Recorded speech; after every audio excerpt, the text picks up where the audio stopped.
واتل عليهم نبأ إبراهيم إذ قال لأبيه وقومه ما تعبدون قالوا نعبد أصناما فنظل لها عاكفين قال هل يسمعونكم إذ تدعون أو ينفعونكم أو يضرون قالوا بل وجدنا آباءنا كذلك يفعلون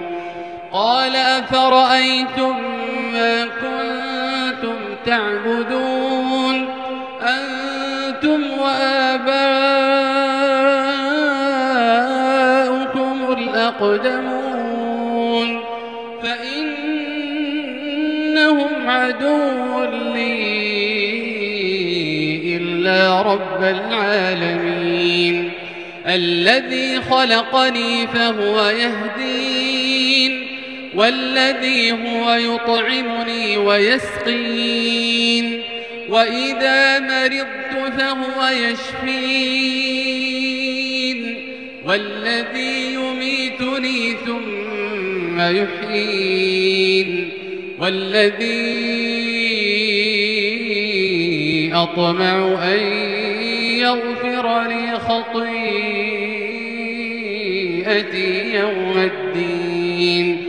رب هب لي حكما وألحقني بالصالحين واجعل لي لسان صدق في الآخرين واجعلني من ورثة جنة النعيم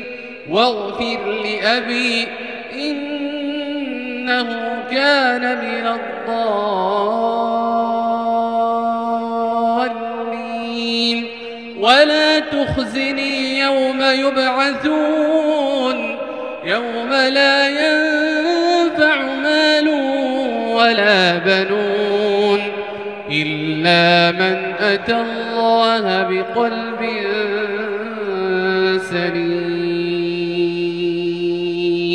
وأزلفت الجنة للمتقين وبرزت الجحيم للغاوين وقيل لهم أين ما كنتم تعبدون من دون الله هل ينصرونكم أو ينتصرون